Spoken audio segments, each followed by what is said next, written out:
Here you go. So this is your one of many opportunities you will have to shake hands with enslaved ancestors.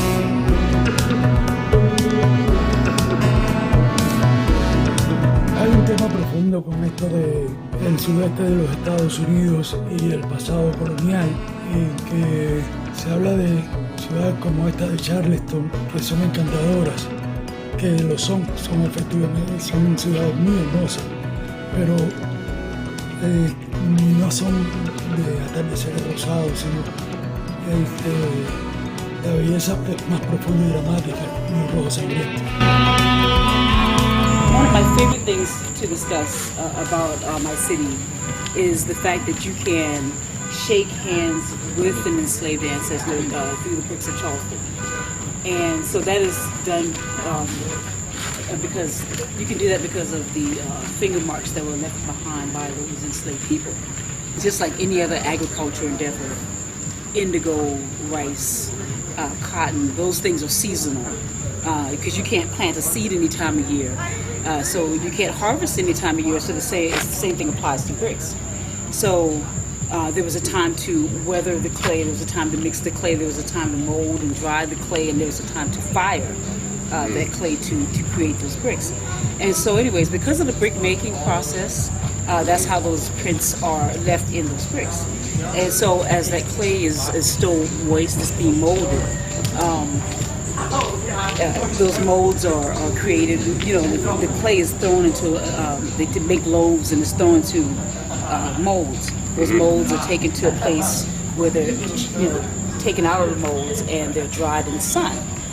And so during that time when those clay molds are, the clay is being removed from the mold, and when those bricks are being turned, that's when those prints are left in there. And so when they get fired, you know, when they get baked in the kiln, that's how those prints are left there permanently. Yeah. So you can literally put your hand in the place where another person's hand has been. Yeah. Hundreds of years ago. Hundreds of years ago. So it's just like, you know, if you go to Hollywood and you see, like, you know, Marilyn Monroe's handprint or Frank Sinatra's handprint, you're inclined to put your hand in that print because you want to connect with that person. You can connect with the enslaved of Charleston through the bricks. That's great. Yeah. And so it's a very powerful thing. If you haven't seen it before, felt it before, you know, a lot of people, you know, they go at it like it's a hot, you know, yeah. It's a touch the thing, man. It's a brick. But you know, it's still that thing. Like, wait a minute. You know, you it's one thing to know what happened here. It's one thing to see these things that happened here. It's a whole other thing to put your hand in a print in the place of somebody else that you know that this is a person that made this brick. What was their life like? What did they do? What did they eat that day? What you know? Yeah, all those things, you know, come to mind. And I'm sure that experience is different for, you know, for the person, you know, that's touching the brick. They have their own things to reconcile with. Often those prints are tiny because those were usually children or sometimes women. So you could be reaching out to a child because they were expected to do a full day's work just like an adult, you know. Wow. Yeah. And it's very heavy. And so, you know, when people come here and they want moonlight and magnolias, well, that story doesn't exist for people of color. One thing about the Carolinas, which began here in Charleston, is that we are a colony of a colony. So what makes this area unique is that it doesn't have like the Mayflower story. People come in here straight from England. They didn't come straight from England. They were English colonists, but they didn't come straight from England. They came from Barbados. We are a colony of Barbados. Literally, we are a colony of Barbados. We're still an English colony, but we are an expansion of Barbados. And so that's what makes the Carolinas unique. And so even the method of enslaving people here is called the Barbados system. It's like a literal, you know, methodology of how people were enslaved. Yeah. I was thinking that the map of the Ladrillos culture is in reality a Creole culture overimposed in North America, but really it's more connected with the Caribe, with the Anglo-Caribe, Yes. than with the rest of North America. Yes, absolutely, absolutely. That's a blackness, fact. as a blackness. Yeah. Blackness. Well, blackness in history, because if you think about, I mean, don't get me wrong, the colonists were Europeans, they were English people. But yes, these people were, they went to the Caribbean first, before here.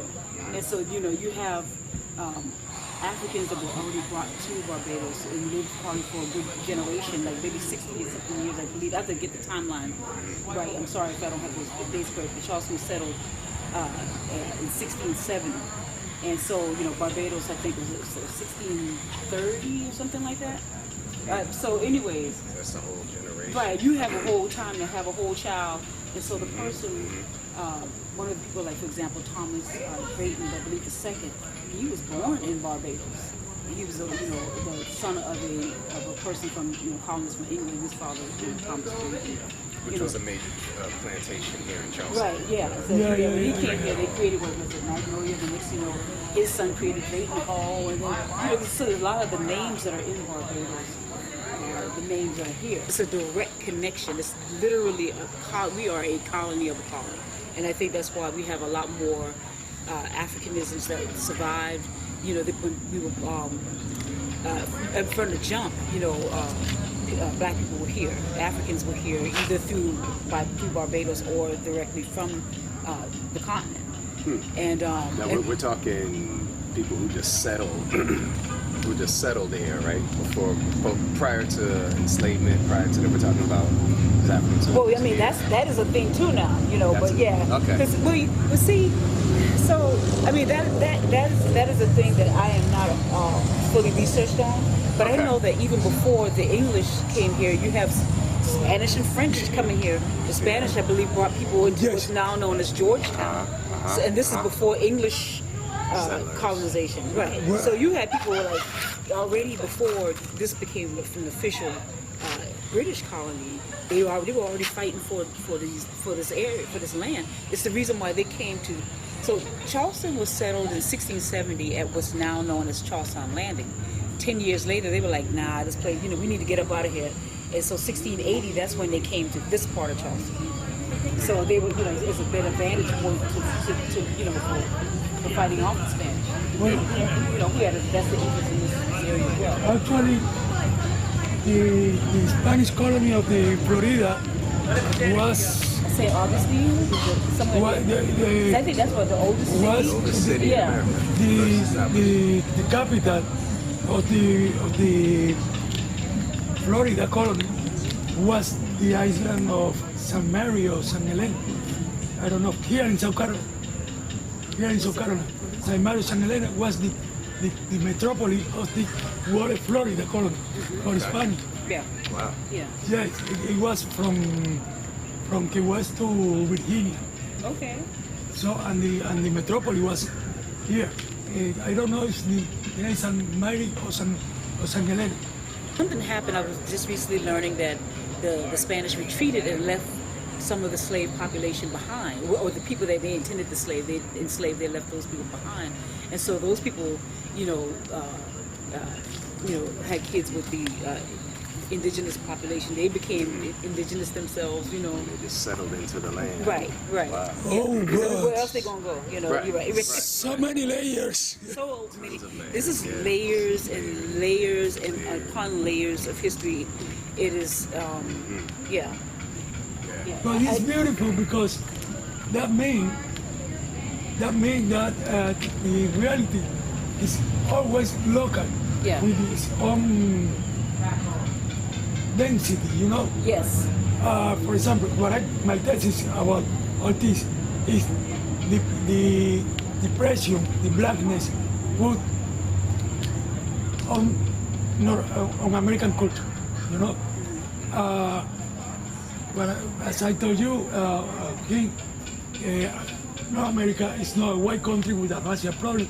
It is a country with two souls, and one blackness is as big, as important as the other. Yeah. One had the money and the other no. Right. But that's the only difference. The other is as dense and as deep as the other. And if you don't understand that, you don't get the real perspective of the country. Sure, sure. Well, you know, in this city, blackness is really important because the African population outnumbered the white population as early as 1708. Like, black people outnumbered. That's how many Africans were brought here. That's how many were imported here. To the point where they outnumbered them. You know, and I want to say it's like, I don't want to exaggerate on the numbers, but it's extremely high. This, you know. So before I start just tossing out numbers, like I know what that is. I want to be well researched before I do that. But I can. It is it's a fact. 1708 is when they saw that the African population outnumbered. And that's pretty early. That's like 1670 now to 1708 is, I think it's, I know for me, it's important to see documentaries like this happen because from my perspective, it seems like African Americans in general, we're kind of like in a bubble where we think the transatlantic slave trade refers to just us. When we only account for like roughly 7% of the totality of people that were taken from the motherland.